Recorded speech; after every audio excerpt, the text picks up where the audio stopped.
Hello everyone, আশা করি তোমরা সকলে ভালো আছো। আজকে আমি একটা খুব গুরুত্বপূর্ণ একটা গ্রামার নিয়ে এসেছি। এই গ্রামারটা এতটাই গুরুত্বপূর্ণ যে এইটা না জানলে ইংরেজি শেখা হয় না। এটা প্রোনাউনের একটা বিস্তারিত পার্ট, মানে ডিটেইল প্রোনাউন সামারি। তো যারা ইংরেজি শেখে বা শিখেছে তারা জানে এই ইংরেজিটা না জানলে বা এই প্রোনাউন ফর্মটা না জানলে তোমার ইংরেজি শেখার ক্যারিয়ারটা একেবারেই সম্ভব না। এবং যারা বিগিনার পর্যায়ে আছে বা যারা এখন স্টার্টিং পয়েন্টে আছে তাদের জন্য এটা খুব গুরুত্বপূর্ণ, এবং যারা অ্যাডভান্স হয়ে গিয়েছে বা একটু আগিয়ে গিয়েছে তাদের জন্য এটা খুব গুরুত্বপূর্ণ। তো ভিডিওটা একটু বেশ লম্বা হবে, কারণ আমি অনেক ব্যাখ্যা দিতে হবে। এইটা যতটা সহজ মনে হচ্ছে আসলে অতটা সহজ না। ইংরেজিটা যারা মনে করে যে আমি এক ক্লাসে সব শিখে ফেলবো, তো এটা কোনো দিনই সম্ভব না। একটা জাতির ভাষা তুমি রাতারাতি কখন এটা তোমরা ঠিক করতে পারবে না। তো যেখান থেকে ইংরেজি শুরু করতে হয়, অর্থাৎ যেটা না জানলে ইংরেজিতে শেখা যায় না, এইটা হচ্ছে সেই জায়গাটা, অর্থাৎ একদম বিগিনিং পার্ট। তো এখানে আমি আজকের যে ক্লাসটা নিয়েছি, আমি লেকচারার প্রণব সেন। আজকের বিষয় আমাদের প্রোনাউন, এবং প্রোনাউনের এর আগেও আমি একটা ভিডিও দিয়েছি। তো সেটার আমি সংক্ষেপে জিনিসটা দেখাচ্ছি, আজকে বিস্তারিত পার্ট দেখাবো বা বিস্তারিত করে বলবো। এবং এটা তুমি একটু স্কিপ করবে না। তোমরা যদি স্কিপ করো এটার অনেক কিছু বুঝতে পারবে না। এবং এমন কোনো পরীক্ষা নেই, এমন কোনো চাকরি নেই, এমন কোনো অ্যাডমিশন নেই বা যেখানে এটার ব্যবহার হয় না। এক কথায় সকল জায়গায় এটা কাজে লাগে। তো আমি কথা না বাড়িয়ে এই ক্লাসটা শুরু করি, চলো যাই যে এখানে কি কি আছে আমরা দেখি। এটা যেহেতু আগেই বলেছি প্রোনাউনের একটা বিস্তারিত পার্ট। তো প্রোনাউন জিনিসটা কি? প্রোনাউন হচ্ছে নাউনের পরিবর্তে যেটা ব্যবহার করা হয়। তো নাউনের পরিবর্তে ব্যবহার করা হয় প্রোনাউন, অর্থাৎ নাউন বলতে বিশেষ্য পদ, আর প্রোনাউন বলতে বোঝায় সর্বনাম পদ। তো নাউনের পরিবর্তে যেটা ব্যবহার হয় সেটাই প্রোনাউন। এখানে প্রোনাউন মোট আছে দেখো সাতটা pronoun: I, you, he, she, it, we, they. এই প্রোনাউন যদিও সংখ্যায় 7টা, কিন্তু এই দিয়ে অন্তত 70,000 কিংবা 70 লাখ কিংবা 70 কোটি বাক্য লেখা হয়। বা যারা এই বিষয়টা জানে তারাই আসলে এই বিষয়টা অনুভব করে যে এইটা ছাড়া কখনো তোমার ইংরেজি শেখাই সম্ভব না। তো এখানে আমি প্রোনাউনের দেখো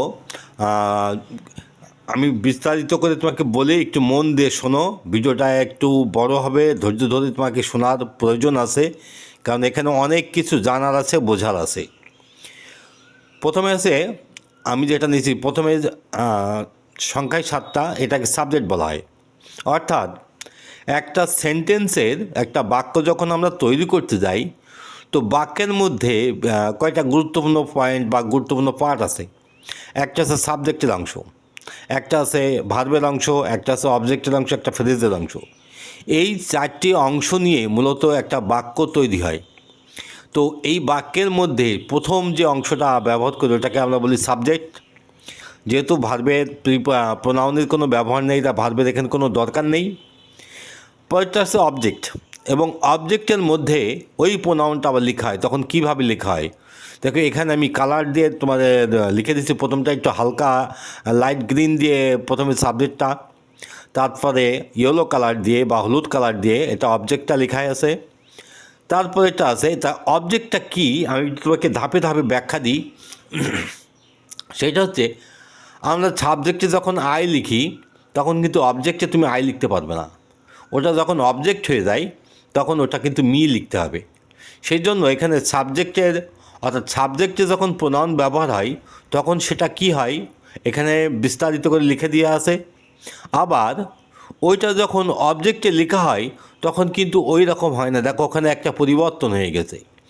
এই পরিবর্তনটা অর্থাৎ আইটা যখন অবজেক্টে চলে যায় তখন মি হয়ে যায়, ইউটা যখন অবজেক্টে চলে যায় তখন এটা ইউ থাকে, এটার কোনো পরিবর্তন দেখা যায় না। তারপরে হিটা যখন অবজেক্টে চলে যায় তখন এটা হিম হয়ে যায়, সিটা যখন অবজেক্টে চলে যায় তখন সেটা হার হয়ে যায়, ইটটা যখন অবজেক্টে চলে যায় তখন এটা ইটি থাকে, এটারও পরিবর্তন হয় না। উইটা যখন অবজেক্টে চলে যায় তখন এটা আস হয়ে যায়, দেটা যখন অবজেক্টে চলে যায় তখন দেম হয়ে যায়। এই ফর্মগুলো অনেকেই ভুল করে বা এই সহজ জিনিসগুলোই জানে না। এটাতে গেল সাবজেক্ট এবং অবজেক্টের পার্ট, আরও অনেক বিষয় আছে। তো তারপরে বিষয়টা বলি যে পজিটিভ ফর্ম বা পজিটিভ অ্যাডজেক্টিভ আমি এখন লিখে রেখেছি। দেখো পজিটিভ অ্যাডজেক্টিভ, এটা অ্যাডজেক্টিভ লিখেছি এই জন্যই যে এই পজিটিভ ফর্মগুলো যখন আমরা লিখতে যাই তখন কিন্তু এর পরে একটা নাউনের ব্যবহার আসে। তার মানে আগে যেমন অবজেক্টে যে কথাগুলো লেখা ছিল ওই শব্দগুলো যখন পজিটিভ আসবে তখন কিন্তু তার উপরে একটা নাউন না বসলে অর্থ হবে না।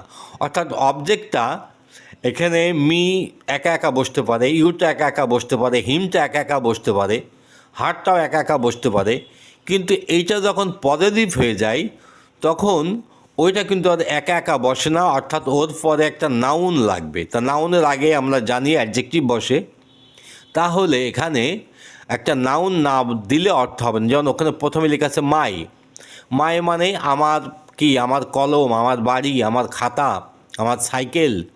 দেখো এরপর একটা নাউন না নিলে অর্থই হয় না। ইওর একই রকম, মানে তোমার, তোমার খাতা, তোমার কলম, তোমার ঘড়ি। তো এখানে যে কটা শব্দ প্রত্যেকটার পরে একটা নাউন না লিখলে অর্থ হবে না। আশা করি আমি তোমাদেরকে বিষয়টা বোঝাতে পারলাম।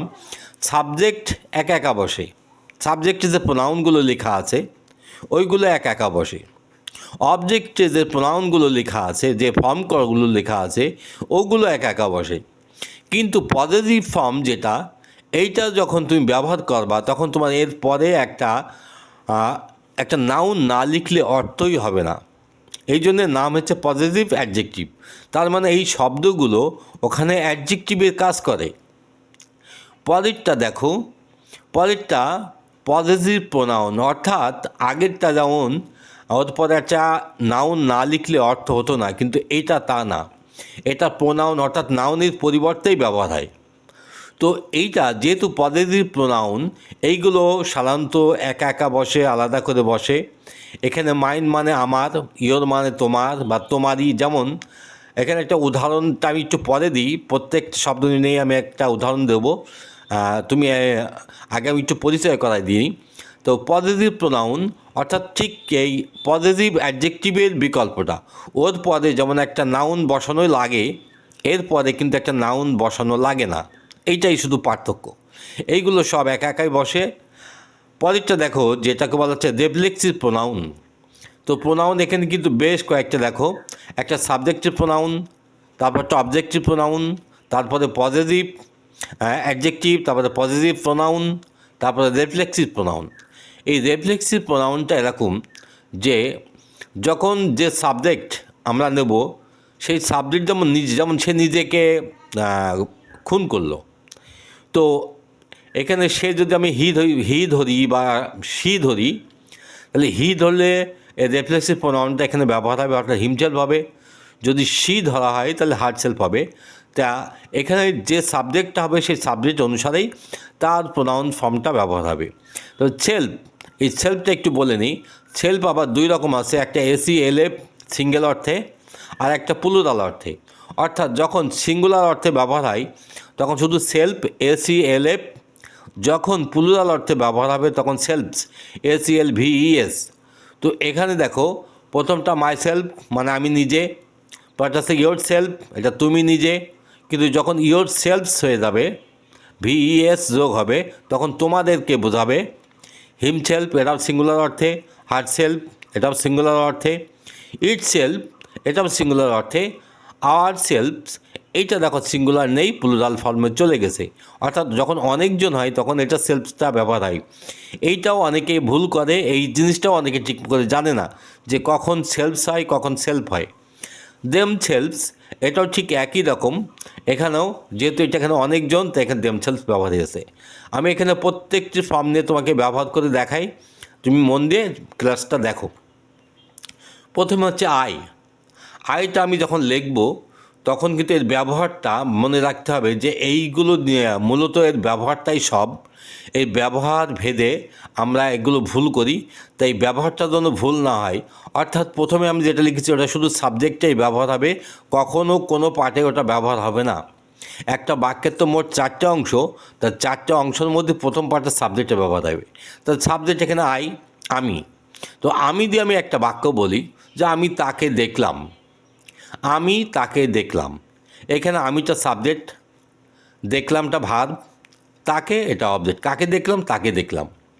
এই যে যখন কাকে দিয়ে কথা আসে তখন এটা অবজেক্ট হয়ে যায়। তো আমি যদি এখানে রিয়েল ব্যাখ্যা দিই আরও অনেক বড় হয়ে যাবে, আমি তো সংক্ষেপে প্রোনাউন ফর্মটা বলি এবং কী করে বাক্য গঠন হয় এইটা একটু বলি, তো সেটা তোমরা একটু মন দিয়ে শোনো। তো আমি তাকে দেখলাম, আই স হিম। এখানে আইটাই সাবজেক্ট। এখানে আইটা দিয়ে যদি তুমি মি লেখো কখনো উত্তর হবে না, মাই লিখলে উত্তর হবে না, মাই লিখলে উত্তর হবে না, মাইসেলফ লিখলে উত্তর হবে না। আশা করি আমি বিষয়টা বোঝাতে পারলাম। পরেরটা দেখে ইউটা ঠিক একই রকম। ইউ স মি, তুমি আমাকে দেখলে। ইউটা নিয়ে কোনো সমস্যা হচ্ছে না। হি স মি, সে আমাকে দেখলো। শি স মি, সে আমাকে দেখলো। ইট মানে এটা, যেমন ইট লুকড আগলি, এটা কুৎসিত দেখাচ্ছিল। তো এই যে ইটটা এখানে আমি সাবজেক্ট হিসেবে ব্যবহার করলাম। We are looking at him, আমরা তার দিকে তাকিয়েছিলাম। দে দে আর প্লেয়িং ফুটবল, তারা ফুটবল খেলছিল। এই যে দে ব্যবহার করলাম, উই ব্যবহার করলাম, ইট ব্যবহার করলাম, যত শব্দ ব্যবহার করলাম এগুলো প্রত্যেকটা কিন্তু এখানে সাবজেক্ট হিসেবে ব্যবহার হয়েছে। এখানে কিন্তু আমি একটাও কোনো অবজেক্ট হিসেবে নিইনি। এইবার এসে আমি অবজেক্টের ব্যবহার, কারণ সাবজেক্টটা সকলেই এটা কম বেশি জানে, কিন্তু যখন অবজেক্ট বা অন্যান্য ফর্ম হয় তখন এখানে এসে একটা গুলিয়ে ফেলে, অনেক কিছু পরিবর্তন করে ফেলে। যেমন আমি প্রথমে বলছি মিতে আমি একটা বাক্য করে দিছিলাম যে হি স মি, কিংবা দে টোল্ড মি, তারা আমাকে বলল। এখানে মির জায়গায় যদি তুমি কখনো আই লেখো তাহলে কখনো হবে না, কারণ মিটা এখনও অবজেক্টে বসে গেছে। অর্থাৎ ভার্বের পরে যে অংশটা বসে ওইটাকে অবজেক্ট বলা হয়। এই যে কোন অংশটা সাবজেক্ট, কোন অংশটা ভার্ব, কোন অংশটা অবজেক্ট, এইটা তোমাকে চিনতে হবে। ইউটা এখানে যেহেতু দুই পাশে একই ফর্ম একই রূপ, এটার কোনো পরিবর্তন হয় না, তো এইটা নিয়ে কোনো গোলমাল নেই, এটা আমি আর তোমার বলছি না, তো তোমরা এটা সকলে পারবে। পরেরটা দেখো হিম, যেহেতু সাবজেক্টটা ছিল হি, অবজেক্টটা আসলে হিম হয়ে যাবে। I saw him, I told him, আমি তাকে বললাম, আমি তাকে দেখলাম। তারপরে সে আমাকে বলেছিল। তো এই যে সে তাকে বলেছিল, কিংবা সে তাকে নিয়ে চলে গেল, কিংবা সে তাকে কথাটা সে তাকে খুন করলো, সে তাকে হত্যা করলো। এই যে যখনই আমরা একটা সাবজেক্ট, কর্তা বা কর্ম, অর্থাৎ সাবজেক্টকে যেটা বলা হয় সেটাকে বলে কর্তা, অবজেক্টকে যেটা বলা হয় সেটাকে বলে কর্ম। কর্তা কী করলো সেইটাই হচ্ছে অবজেক্ট। আশা করি আমি বিষয়টা বোঝাতে পারলাম। তো হিমের পরে আসতে হার, একই জিনিস, এটা হার দিয়ে আই স হার, আমি তাকে দেখলাম। আই নো হার, আমি তাকে চিনি বা জানি। এভাবে ছোট্ট ছোট্ট করে ব্যবহার করতে হবে এই প্রোনাউন ফর্মগুলো, তাহলে তুমি আস্তে আস্তে বুঝতে পারবে। যেমন ইট মানে এটা, যেমন আমি এটা কিনলাম, আই বাই ইট। ইটটা এখানে বই হতে পারে, ইটটা এখানে পেন হতে পারে, ইটটা এখানে শার্ট হতে পারে, প্যান্ট হতে পারে। যেমন ইটটা, এই যে যত রকম রূপ আছে সবই কিন্তু নাউনের একটা প্রতিরূপ, যেটাকে বলছে প্রোনাউন। যেমন আই বট ইট, আমি এটা কিনলাম, এখানে ইটটা অবজেক্ট হয়ে গেছে। আবার এই একই ইট যখন ওই পাশে লেখা হয় তখন কিন্তু এর রূপ পরিবর্তন হয় না, কিন্তু তখন সেটা সাবজেক্ট অবজেক্ট থাকে না, সাবজেক্ট হয়ে যায়। তো এই যে এক জায়গা থেকে আরেক জায়গায় যে কোন জায়গায় কোনটা কি, এইটা চিনলে তোমার ইংরেজি শেখাটা সফল হয়ে যাবে। আমি বারবার করে বলছি, এই গ্রামারটা ভেরি ভেরি ইম্পর্টেন্ট প্রত্যেকটা ছাত্রছাত্রীর জন্য, যারা একদম বিগিনিং পর্যায়ে আছো তাদের জন্য ইংরেজি শিখতে এটা খুব বেশি সাহায্য করবে। এটার ব্যবহার ছাড়া ইংরেজি জানা যায় না, শেখা যায় না। পরেরটা আছে আজ, উইথ পরিবর্তে ব্যবহার হয়। অর্থাৎ উইটা যখন সাবজেক্টে ছিল, এটা যখন অবজেক্টে চলে যাবে তখন এটা আস হয়ে যায়। যেমন আস, যেমন তারা আমাদেরকে ধাক্কা মেরেছিল। এইবার তারা দে ফোর্সড আস, দে ফোর্সড আস, তারা অথবা পুশড আস। ফোর্স মানে বাধ্য করা, পুশ মানে ধাক্কা দেওয়া। তো এখানে উইটা যখন অবজেক্টে আসলো তখন কিন্তু এখানে উই থাকলো না, তখন এখানে আস হয়ে গেছে, অর্থাৎ উইটা এখানে আস হয়ে গেছে। পরেরটা দেখো, দেম মানে তাদের। আগে দে মানে তারা ছিল, এবার দেম মানে তাদের। বলছে যে তারা তাদেরকে তাড়িয়ে দিল। এখানে বা তারা তাদেরকে সেখান থেকে চলে যেতে বলল, বা তারা তাদেরকে সেখানে মারলো, দে বিট দেম, বা উই বিট দেম। বা এইভাবে ছোট্ট ছোট্ট করে যে কোনো বাক্য তুমি এখানে তৈরি করার চেষ্টা করবা। অর্থাৎ দেমটা এখানে অবজেক্টে থাকবে। দেম মানে তাদের, তা তাদেরকে কি করলো, তাদেরকে কি বোঝালো। যেমন উই কনভিন্স দেম, আমরা তাদেরকে বোঝালাম। তো এখানে যখনই দেমটা ব্যবহার হচ্ছে তখন কিন্তু এটা অবজেক্টে চলে আসছে। তো এই যে সাবজেক্টে গেলে কি হয়, অবজেক্টে গেলে কি হয়, এটা গেল সাবজেক্ট ভার্ব অবজেক্ট বা প্রথম অংশটা। এর পরের যে ডিফিকাল্ট পার্টগুলো আসছে এইগুলো একটু জটিল, এবং জটিল বলে এটা ব্যবহার কম হয়, এবং এটা অনেকে ঠিক রকম বুঝতে পারে না। যেমন পজিটিভ অ্যাডজেক্টিভ, আগেই বলেছি যে এরপর একটা নাউন বা অর্থ না লিখলেও অর্থটা হয় না। যেমন মাই মানে আমার, যেমন আমার কি, আমার কলম, আমার গাড়ি, আমার বাড়ি, কিংবা আমার বই, সে আমার বইটা ধার নিল। তা আমার বই হলে এখানে মাই বুক হবে, মাই আছে, মাই লেখা আছে, তাহলে মাই বুক হবে। এখানে যদি তুমি শুধু মাই দিয়ে সেরে দাও বা মাইটাই লেখো, যদি বুকটা না লেখো অর্থ হবে না। যেমন সে আমার বইটা ধার নিল, তাহলে এখানে হি বরোইড মাই বুক, হিটা সাবজেক্ট, বরোইডটা এখানে ভার্ব, আর মাই বুকটা এখানে অবজেক্ট। অর্থাৎ মাইটা এখানে পজিটিভ অ্যাডজেক্টিভ হিসেবে কাজ করলো। ইয়োরটা সেম একই রকম, হিজটাও ঠিক একই রকম, হিজ বুক, ইয়োর বুক, হার বুক। তারপরে ইটসটা ঠিক একই রকম, যেমন এটার চেহারা ওইটার মতো না, যেমন it's appearance is not like that. তো এই যে ইটসের পরে একটা অ্যাপিয়ারেন্স বসলো, একটা নাউন বসলো। অর্থাৎ প্রত্যেকটা শব্দের পরে এখানে এই যে পজিটিভ অ্যাডজেক্টিভ লেখা আছে, অর্থাৎ তৃতীয় ভাগে এখানে রেড কালারের যে লাইনটা আছে, যে ডাটাগুলো আছে, এই ডাটাগুলো কিন্তু সব পজিটিভ অ্যাডজেক্টিভ। প্রত্যেকটার পরে যদি তুমি কখনো নাউন না লেখো তাহলে তোমার গ্রামারটা ভুলে যাবে, তোমার ব্যাকরণটা ভুল হয়ে যাবে। তুমি এখানে কোনো অর্থ বা তুমি কোনো কিছু তৈরি করতে পারবে না, লিখতে পারবে না। পরেরটা আসছে দেখো, এইগুলোকে বলা হচ্ছে আগেরটা যেমন এরপরে একটা নাউন না লিখলে অর্থ হচ্ছিল না, কিন্তু এইটা তা না। এইটা হচ্ছে নিজেই একটা তোমার হচ্ছে নাউনের কাজ করে। যেমন মাইন, আগে যেমন লিখতাম মাই বুক, সে আমার বইটা ধার নিল। তাহলে আমি যদি এখানে এইটা না লিখে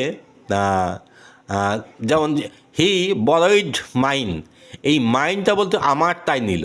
এখন সে ধার নিল, আমারটা কি, আমার এখানে কলম হতে পারে, আমার বই হতে পারে, আমার খাতা হতে পারে, যে কোনো কিছু হতে পারে। কিন্তু এই মাইনটা বলতে বোঝাচ্ছে আমার সেই নাউনটার সাথে, যেমন মায়ের সাথে বুকটা জড়িয়েছিল, এই মাই বুক যখন একসাথে লেখা হয় তখন এটা মাইন হয়ে যায়। ইয়োর বুক যখন একসাথে লেখা হয় তখন এটা ইয়োর্স হয়ে যায়। হিজ বুক যখন একসাথে লেখা হয় তখন এটা হিজ হয়ে যায়। অর্থাৎ যখন এই পজিটিভ প্রোনাউনটা লিখবো তখন আমার এই নাউনটা লেখা লাগবে না। আশা করি আমি বিষয়টা বোঝাতে পারলাম। ইটটা আর পজিটিভ প্রোনাউন হয় না, এটা দরকার হয় না, তাই এখানে এই জায়গাটা ফাঁকা। পরেরটা আওয়ার্স ঠিক একই রকম, সে আমাদেরকেই বলল। যেমন হি টোল্ড আওয়ার্স, এখানে আমাদের টিম, ধরো আগের লাইন এখানে আওয়ার লেখা আছে, যেমন সে আমাদের টিমটাকে বললো বা আমাদের দলটাকে বললো, তাহলে হি টোল্ড আওয়ার টিম। কিন্তু যখন আমরা পজিটিভ প্রোনাউনটা লিখব তখন এখানে আওয়ার টিম না আওয়ার্স লিখলে আমাদের উত্তরটা হয়ে যাবে। অর্থাৎ ওই টিমটা বা নাউন রূপটা আর লেখা লাগবে না। দেয়ার্সটা ঠিক একই রকমভাবে প্রযোজ্য। পরেরটা হচ্ছে রেফ্লেক্সিভ প্রোনাউন। এটা একটা ভেরি ভেরি ইম্পর্ট্যান্ট। তোমাকে আগেই বলেছি যে এই সমস্ত গ্রামারগুলো বিশেষ করে যে কোনো চাকরির পরীক্ষায় বা নলেজ বা মেধা যাচাইয়ের জন্য, মেধা টেস্ট করার জন্য কিন্তু এইগুলো সাধারণত বিশেষজ্ঞরা ধরে। এক্সপার্টগুলোকে আমরা এইগুলো নিয়ে প্রশ্ন করতে দেখেছি। তাই এই ভিডিওটা আমি আজকে বানাচ্ছি বিশেষ করে এটা সকল শিক্ষার্থীর জন্য, সে বয়স্ক হোক বা বিগিনার পর্যায়ে হোক, যে কোনো বয়সের শিক্ষার্থীর জন্য এটা খুব দরকার। মাইসেলফ মানে আমি নিজে, অর্থাৎ সাবজেক্ট। যেমন আমি নিজেকে অনেক বুঝালাম, I convinced myself much. I convinced আমি বুঝালাম, কাকে বুঝালাম? মাইসেলফ আমাকে বুঝালাম। এখানে কিন্তু মি লিখলে হবে না, কারণ যখনই আমাকে হবে তখন আমার সেই রেফ্লেক্সিভ প্রোনাউনটা লাগবে। অর্থাৎ সাবজেক্টে অবজেক্টিভ ফর্মে যেটা ছিল এখানে সেই অবজেক্টিভ ফর্ম না বসে এখানে হবে রেফ্লেক্সিভ প্রোনাউন বা রেফ্লেক্সিভ ফর্ম। এই জন্য রেফ্লেক্সিভ ফর্ম প্রত্যেকটা সাবজেক্টের কী কী হয় প্রত্যেকটা এখানে লিখে দিয়েছি। তাই আমি প্রোনাউনের ডিটেইল বর্ণনাটা দিলাম। এই জন্য এই প্রোনাউনের এই ক্লাসটা তোমার ইংরেজি শেখা বা তোমার ক্যারিয়ারের জীবনটা বদলে দেবে, তোমার ক্যারিয়ারটাকে পরিপূর্ণ রূপ দেবে। কারণ এইটা ছাড়া এমন কোনো বাক্য নেই, এমন কোনো লাইন নেই যেখানে এর কোনো না কোনো জায়গায় কোনো ব্যবহারটা নেই। এক কথায় এগুলো ছাড়া ইংরেজি হয়ই না। পরে হচ্ছে ইয়োর সেলফ। তো ইয়োর সেলফ যেমন তুমি তোমাকে বোঝালে, তুমি তোমাকে জানলে, বা তুমি যেমন তুমি নিজেকে চেনো। তো নিজেকে বলতে যেমন আমি নিজেকে চিনি, আমি তো আমাকে চিনি, তাহলে তো আমি তো আমার মাই সেলফ হচ্ছে। কিন্তু যখন তুমি হবে তখন কে হবে? তখন ইয়োর সেলফ। কিন্তু যখন প্লুরাল ফর্মে হবে তখন কিন্তু সেলফ লিখো, তখন কিন্তু সেলফ লিখলে হবে না, SELVES এইটা লিখতে হবে। পরেরটা হচ্ছে হিমসেলফ, সে তাকে বোঝালো, সে হি বলে হিমসেলফ হলো, শি বলে এখানে হার সেলফ হলো, ইট বলে ইট সেলফ হলো, উই বলে আওয়ার সেলফ হলো, দে বলে দেম সেলফ হলো। তো এখানে যে এই যে বললাম যে সাবজেক্ট যখন নিজে ক্রিয়া করে তখন রেফ্লেক্সিভ প্রোনাউন, অর্থাৎ সাবজেক্ট যখন নিজেকেই অবজেক্ট বানায় তখন কিন্তু এই রেফ্লেক্সিভ প্রোনাউনগুলো ব্যবহার হয়। আশা করি আমি বিষয়টা বোঝাতে পারলাম। তো আজকের এই ক্লাসটা যদি তোমার ভালো লাগে তাহলে তোমার বন্ধুদের মাঝে শেয়ার করে দিও। আর যদি সাবস্ক্রাইব করে না থাকো বা ফলো করে না থাকো তাহলে সাবস্ক্রাইব করে দিও এবং আমাকে ফলো করো, আমার সাথেই থাকো। আবার দেখা হচ্ছে সামনে একটা নতুন ভিডিও নিয়ে। ওকে, আজকে ধন্যবাদ সবাইকে।